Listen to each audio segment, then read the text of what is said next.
Hey, what's up, guys? Tuki here, back again with another episode of my New England Patriots franchise mode series right here on Madden 20. And today, we begin the 2022-2023 season.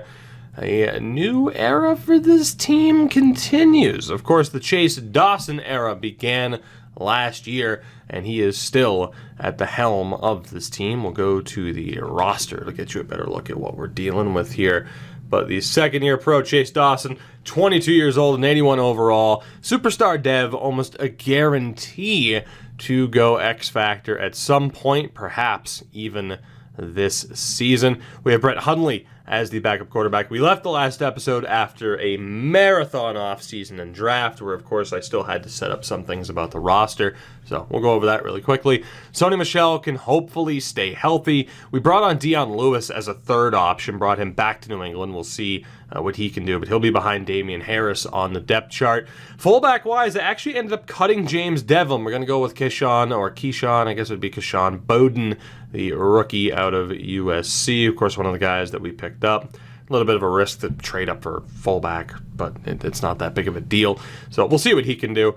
Wideout-wise, of course, the core is still looking good. We have Amari Cooper, N'Keal Harry. Antonio Callaway was a free agent signing. He was available. So you factor in also having John Ross, Trent Taylor in the slot, and Jaquan Spears, who we picked up in the draft. It's not that bad. I'm tempted to play Spears just a little bit more, though, than I normally would, because he could break out at 21. He's definitely somebody to play a little bit more. And actually, now that I mentioned that, I'm going to go edit the depth chart a little bit more, because if he does get a breakout moment this season, we could have a pretty damn good option on our hands. So Taylor's pretty much going to be the slot specialist, and I think we'll end up playing Spears. He'll be the third option. We're going to give him quite a few chances this year, over Taylor even, to try and develop and hopefully get a breakout moment at some point this year. It is a pretty risky move, but long-term it could have some big-time benefits. Austin Hooper, of course, still the starting tight end with Jake Button. We brought back Ryan Izzo.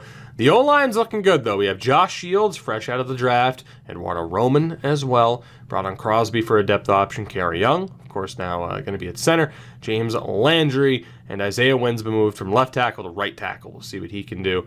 Parrish Winters also there. So a very young offensive line at this point. But we made the choice, of course, after seeing that, there's more O-line talent than other options, to make that rebuilding step this year. The defensive line's still looking okay. Derek Barnett's there. We brought John Simon and Derek Rivers back. Carl Lawson on the right-hand side. Kamoko Tarai and Chase Winovich still there. DTs, of course, Clinton Tuck, Dexter Lawrence, and we brought in Linval Joseph as a free agent. The linebackers looking good with Abukum, Ricky Sparks, who we picked up in the draft. Eli Harold is a depth option. Of course, Miles still in the middle with Bentley. Todd Davis and Isaiah Collins as depth options. And Ejiofor, I guess it would be. I don't know how to pronounce your name, dude. We'll call you Duke. He's there as a depth option.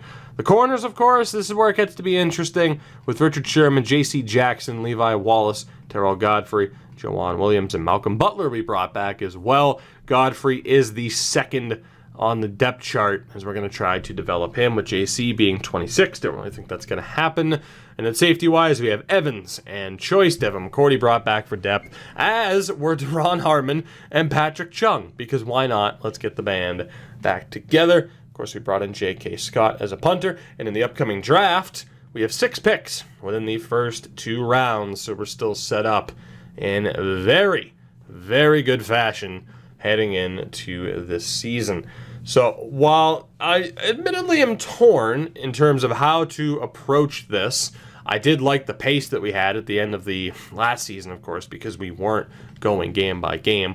We are going to start off by going game by game. Let me know what you think, though. I mean, should we save the whole jumping in and looking for the playoffs? Should we, have it be as it was, where, if the season's looking okay or start of the season, we follow along, and then if we start to slip up, we decide to just start simming? Let me know how you think we should handle it, mainly for the sake of improving as Baltimore crushes us in the preseason. And Antonio Callaway's hurt, so out for 4 weeks. Again, the good thing is we have plenty of depth at wide receiver. Samson Ebukam improves. He's going to be up to an 85 overall. an underrated monster on this defense. The 27-year-old superstar has secure tackler. I don't think we'll ever see what that second ability is, though, barring a miracle. We host the Denver Broncos to start this season. We have an overall advantage, although they do have some options. So in terms of our X factors, this is what we're looking like. We have 3 guys, superstars, quite a few. For the Broncos, though, they have Harris and Josh Lentz at quarterback, who's looking pretty damn good. Has a high, I mean, he's a scrambler for sure with those X factors. So it's gonna be, and those guys are listed there without actually having abilities. So it's gonna be very interesting. The Broncos picking up more of a scrambling quarterback. Will he be better than Tim Tebow? Time will tell. But a new season gets underway. We missed the playoffs last year, somewhat intentionally. Again, the injury to Sony Michel kind of derailed the season. We might have been able to sneak into the playoffs, but the fact that we had a team that nearly made the playoffs, we tear some aspects of the team down just to immediately build it back up again. I think that's probably for the best that we handled it the way that we did. So let's get this underway. A brand new season. And we do get a touchdown on our opening drive. Denver threatening the score. But it was... What was it? A 3-yard touchdown pass to Jake Butt. The Broncos ultimately do score to tie this game up at 7. We respond. Now 14-7, 16-7. Make it 23-7 at the half. Very good. So a 9-yard touchdown pass to Lindsley. We respond with a long drive, 3-yard rushing touchdown for Sony Michel. I guess there was a touchdown there? I don't even know. Sometimes it just breaks. Another rushing touchdown for Sony Michel. I guess that negative 3-yard rush for touchdown would have been a defensive? Or I guess that would have been a safety? I don't know why they just can't say, hey, it was a safety. I don't get that. But anyway, we start the second half with the ball and immediately turn it over from the looks of it. But it's still looking good. Denver's at the 9 to start the fourth quarter, but we're still up 23-7. And ultimately, the Broncos do score and converted on the 2-point conversion. It's 23-15. So we'll see what the offense can do here. And they march down the field. 30-15 lead. We have the Broncos doubled up a 7-yard touchdown pass to Amari Cooper. And that should put this game out of reach. We forced the punt from Johnston, and with 10:41 left, a touchdown here would end it. Fortunately, we can't really get anything going there. 8.5 left for Denver to do something. Long drive, ends in a touchdown, but it's an 8-point game with 3 minutes left. Can the offense seal the deal on this drive? Yes, they can. So Denver puts up a fight at the end, but ultimately the offense able to wear down the final 3 minutes, or wind down the final 3 minutes, and wear down that defense. And we walk away with a win in our season opener against the Broncos. Chase Dawson. A strong effort, a strong performance. We'll get a look at the numbers here. 356 yards. Wonderful to see. 123.2 rating. 30 of 38, 2 touchdowns, 356 yards. Phenomenal game. 72 yards on the ground for Michel with 2 touchdowns. Amari Cooper had a great game. Harry also did quite well. Touchdowns for Cooper and Butt. Blocking-wise, only 1 sack allowed by a lineman. It was by Josh Shields on that left-hand side. Jack in double digits for tackles. Terrell Godfrey and Ricky Sparks, the rookies, also had quite a bit of action today. Barnett feasted a little bit. Miles Jack with a sack and a half. No interceptions. Will Lutz actually missed a field goal, but ultimately it did not matter. It's an 8-point victory in Week 1. Oh, Ben Roethlisberger, how your career's probably over. As Chase Dawson gets a skill point to kick things off, make him better as a strong arm, and that gets him up to an 82. Again, very excited to see if he goes X Factor this year. If he does, it really shouldn't take all that long. But a good start to the season as we head to Buffalo to take on the 0-1 Bills. As Terrell Godfrey gets an upgrade point before that, he's up to a 77. So again, very happy for the most part with how the draft went for us. We still got some damn good talents and I'm excited to see just how good Terrell Godfrey is, as we'll get right down to business. We don't have to make any changes. We take on the 74 overall Bills. Matt Milano went X Factor. Really? Run stuffer and unfakeable next to Vincent Edwards on the right. They still have Ed Oliver, Micah Hyde, Josh Allen. Very interesting. A strong linebacker core. Matt Milano went X Factor. Damn. I'm impressed more than anything. Let's see what we can do. Of course, it's Saturday today when this video is going up. Patriots and Bills play this weekend. As a Patriots fan, I've had people ask me, are you worried that they might lose? No. I understand why Bills fans are like, oh my God, this we could be 4-0. And it's like, hey, I get it. I'm not going to hate on you for it. But like I know it's not what you want to hear from a Patriots fan, but I don't sweat like a regular season loss that would drop the Patriots to 3-1. I just don't. Some of the Super Bowls, Seattle, Atlanta, I have seen more stressful situations. I'm very excited for the game though. Very intrigued to see what goes down. At the very least, I think Bills and Patriots fans can agree. Fuck the Jets. So yeah, if Buffalo ends up being 4-0 at the top of the division, it doesn't bother me as much. But, I'm very intrigued to see just how many dildos are going to be thrown on the field this week. Let's see what happens here. Week 2 against the Bills. And they start off with a touchdown on their opening drive. Jordan Howard with the score there. We are not able to respond, but we are up to the 7.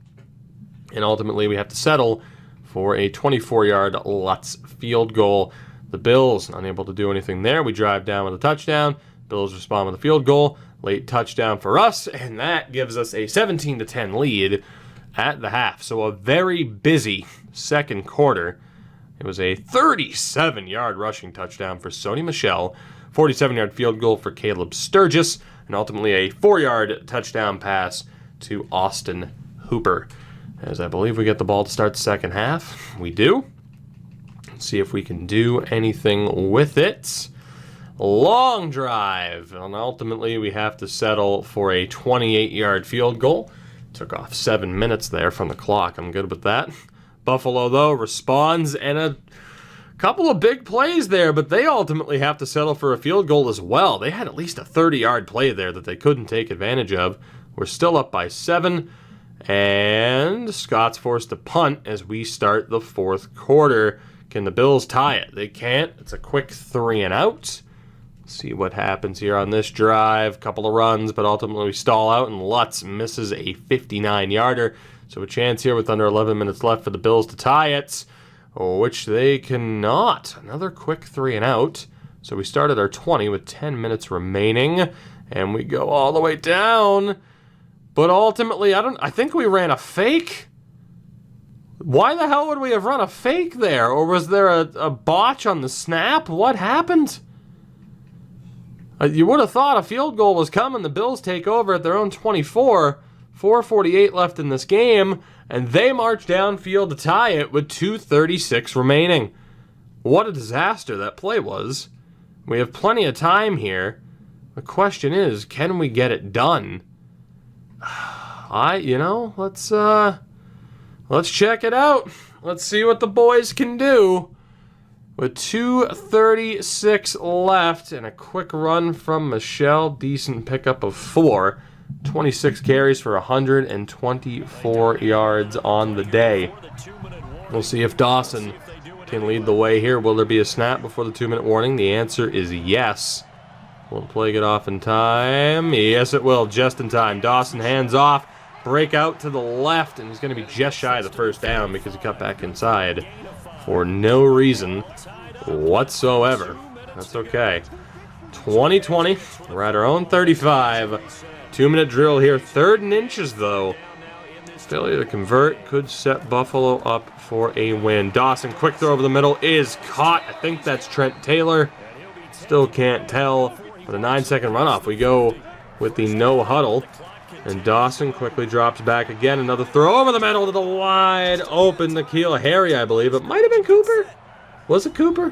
I couldn't tell. I thought it was Harry, then I'm like, it looks like Cooper on the back of his jersey. Admittedly, not familiar with the numbers on this team because I knew we'd have a lot of turnover. I think it was N'Keal Harry. I think I was right. So that's good. A minute and a half left. We're up to the Buffalo 27. And a handoff to Michelle. He turns around. But it is a pickup of 3. That kills another Buffalo timeout. Hell of a job by Dawson to get us downfield quickly and into good position. We'll see what we do here on 2nd and 7. It's another handoff to Sony Michel. He is going to be just short of the first down marker. Buffalo uses their last time out of the game. And a first down here would seal the deal. What should be a chip shot for Lutz. There's the handoff. There's the first down. He could go all the way. He's going to get stopped at the 7. Pushes Sony up to 149 yards on the day. And this game should be over. Whether or not Buffalo lets us score, time will tell. Maybe Ngakoue regrets picking them over me. Sony just shy. He's up to the 1. The clock's ticking. We're going to go for the kill here rather than settle for the field goal. And ultimately, we end up calling a timeout. Interesting call there from Dawson. We'll see what happens. 31 seconds left. I am so tempted to jump in, take a knee, kick a field goal. Because if this backfires, I'm going to be very upset. The handoff. No fumble. Why are we calling timeouts? My God, the AI is dumb. Why? Oh my God, EA. Okay. I guess we want the touchdown. The handoff. The touchdown. Sony Michel. All right. I mean, hey, I'll take it. But interesting call. We'll see what happens here. The Bills will have 25 seconds to work. Lutz drills the extra point. And we are up by 7. Again, it should have been pretty straightforward from an AI logic perspective. You know, wind down the clock, kick the field goal. Buffalo never gets the ball back. Instead, here we are. The Bills are going to have a little bit of time. Now, again, the AI's clock management is absolutely horrific. So this return could be their best chance, and he is ultimately stopped at the 30. So 21 seconds left. You'd like to think it would be over. No guarantees, though. Let's see what happens here. Josh Allen. Can he get the job done with 21 seconds left? Quick snap. Throw over the middle. Caught near center. He's taken down. The clock is ticking. And that's the game off the 11-second runoff. Case in point, the AI not all that smart this year.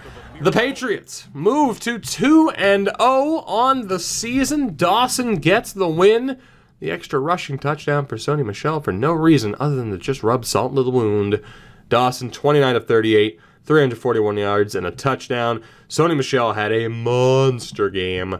Receiving-wise, N'Keal Harry was tremendous, but the touchdown for Hooper, blocking-wise, Wynn, Young, and Shields, it was a little bit rough, but with that Bills defense, that's not that surprising. Speaking of defense, Richard Sherman led the way for us. He and Choice of the secondary was quite busy. We only got to Allen once. It was Dexter Lawrence who got there. And Will Lutz, 2 for 3. That missed field goal, the 59-yarder, put us into a little bit of danger, but not enough as to where we had to be overly concerned. Dawson gets the job done with the game-winning drive, and we move to 2-0. So we head down to Jacksonville in Week 3. First and foremost, before we take on the 0-2 Jags, we have an upgrade for Joanne Williams. That'll get him up to a 74 overall. Of course, a decent option for us. A +3 in tackling is very, very welcome. And in terms of contract negotiations, Sherman, okay, now N'Keal Harry we have to worry about. So let's see if we can work out this mammoth contract. I'm going to go for 7 years if he'll take it, the max. Actually, money-wise, 5 years appears to be the sweet spot for best value for us. But I want to try to sign him for 7, to be honest, just not have to worry about it. He wants a little bit more money. Again, Richard Sherman, we already know we're not bringing back. There's just no way. So I'm just going to tell him now, you're not coming back. This is it for you. Scouting-wise, I don't even know what scout we have right now. It might be an O-line scout. It is not. It's a linebacker scout. Let's take a look. I would assume secondary is still our biggest need. Of course, running back-wise, we might want to take a look because Michelle's getting up there a little bit. Wideout-wise, still looking strong. So, yeah, I would say secondary is the biggest need. I mean, we have Godfrey, but aside from that, Sherman's not going to be around too much longer. We do have choice in the secondary as a safety, but let's find us a defensive back scout. That is absolutely what we should be focusing on. And do we have one? We do. Christian Garrett. Welcome aboard. Very happy to have you here, and we'll see what we have for options in this upcoming draft. So Donovan Cobb, oof, that's not looking good. It looked okay for a second, and then it didn't. Oh boy, never mind. Moses Farmer, good God. Depending on that guy's combine grades, that actually could end up being pretty good. So, not a bad bit of business. Let's get down to business. We take on the 0-2 Jags, a 4 overall point advantage. Their only X factor, Jalen Ramsey, still there. Will he be for that much longer in real life? Who the hell knows? Who the hell knows? So, Matt Hedrick. How I wish Bill Belichick wasn't the only guy to not be in the Coaches Association.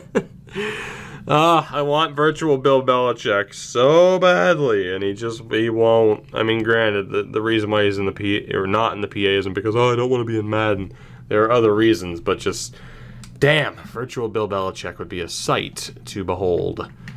As we will see what happens here. Jacksonville holds us to a field goal on a long opening drive there. As they turn it over, a fumble recovered by Richard Sherman. We take over at the Jacksonville 43 and convert. We're up 10-0 here at the end of the first quarter. That was a 7-yard rushing touchdown for Sony Michel. Jacksonville's offense stalls out. The former Patriot Ryan Allen punts it away. We'll see what the offense can do. They can march downfield for another field goal. Held off at the last second. It was a 39-yarder for Lutz. But we have a 13-0 lead here. And it's another turnover. Reggie Choice on the interception. Choice and Sherman, difference makers thus far. We take over at the 11 and convert for the touchdown. Reggie Choice's pick results in a 2-yard touchdown pass to N'Keal Harry. And we have a 20-0 lead with 6.5 minutes left here in the first half. Jacksonville, though, gets on the board with a very quick drive capped off by a 10-yard touchdown pass. Their quarterback at this point, Teddy Bridgewater, hits Akil Harold. We have 2:31 to work with before the half, and we convert. Good God, some of the extended plays there. I want to take a look at that. We're up 27-7 at the half. It was a 21-yard touchdown pass to John Ross. 5 straight completions, 3 of them to N'Keal Harry, set up that touchdown just before the half, and things are looking good as we'll see what we can do here. We do have the opening possession of the second half as well, and a gigantic passing play that was 52 yards to Trent Taylor, 34-7, New England at the start of the third quarter. Jacksonville unable to do anything. They get it back to the 5. Still, though, a 34-7 lead as the offense, my God, what happened to the Jacksonville defense? I know they lost Miles Jack and Ngakoue went to Buffalo, but good God, man. From the 5, we drive downfield. It's 41-7. 16 yards to Taylor, 17 yards to Harry, 11 for Cooper, 7 for Cooper, 7 for Harry, 16 for Taylor, 4 for Harry, and a 9-yard touchdown pass to Trent Taylor, his second of the afternoon, as Jacksonville is unable to score. It's Reggie Choice with another interception. They were on the 8-yard line. 1st and goal from the 8, and Reggie Choice gets his 2nd pick of the game. He's able to bring it back to the 14 as we take over again. We are ultimately forced to punt. Scott gets them back to the 4-yard line, but Reggie Choice, what a game from this defense. 9.5 minutes left. Jacksonville turns it over again. It's a hat trick. Reggie Choice, the hat trick of interceptions. We start at the 9. From the 19, brought all the way back to the 9. Reggie Choice, take a bow. Have yourself a day. It's 48-7. New England. N'Keal Harry, the 9-yard touchdown. Unbelievable. What a game here in Jacksonville as the Jags drive downfield. Hit the field goal, a 40-yarder from Giorgio Tavecchio, I guess it would be. And as we take over again with 4 minutes left, and we just burn the clock. A dominant performance from the Patriots today. The offense was on point. The defense was even better. Chase Dawson, if you didn't think he was the real deal, you do now. As much as the defense was a factor, Chase Dawson, ruthlessly efficient.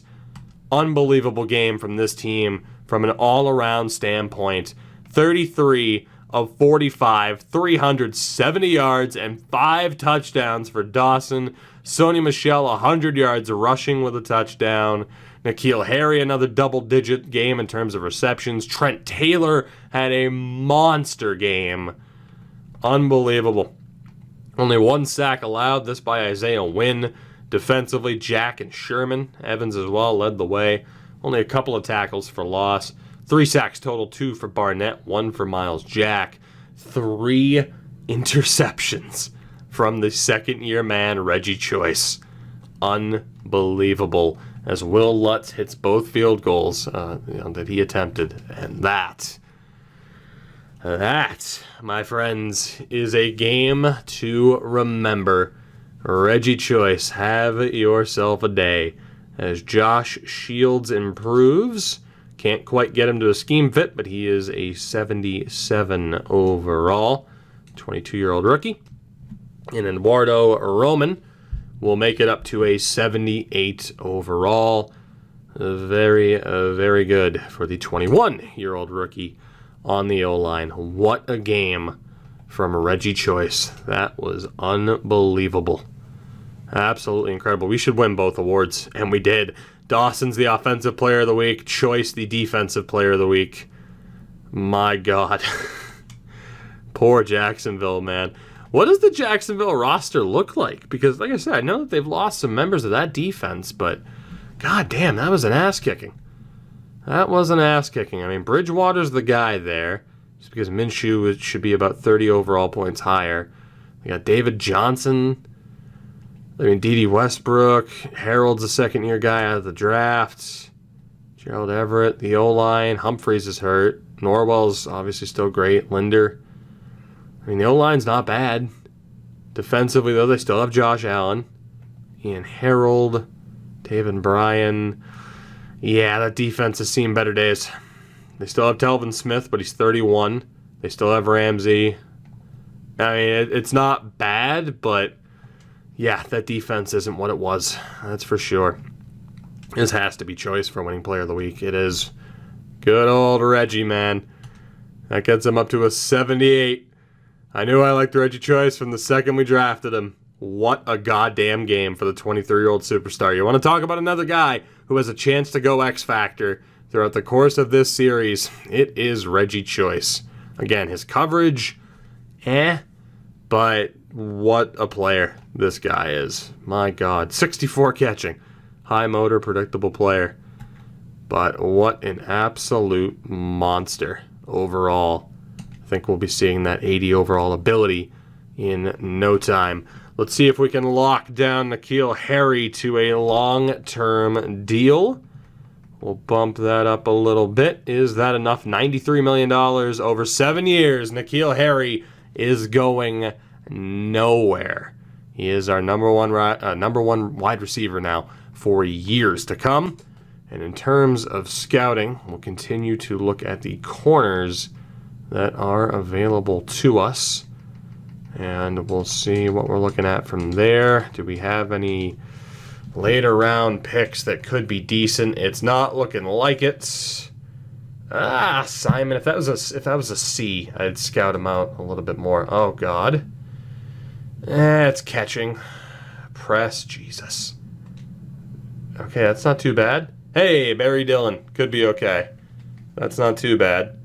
We don't have enough points to scout out Jamison Brent the rest of the way. All in all, not too bad. We are going to actually end it here. I know it's a tad bit early. Normally we do 4 games, but we are going to end it off the back of a tremendous game in Jacksonville. We are one of just 4 teams to have a 3-0 record thus far.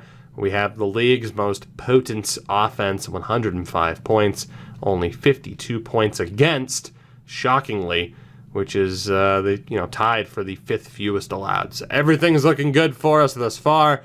Whether or not that continues next time out, time will tell. But it's looking like things are about to be interesting for us yet again after just 1 year of missing the playoffs. These long-suffering fans of the New England Patriots, we're finally going to give them something to cheer about. Okay, I know I'm probably annoying. I'm sorry.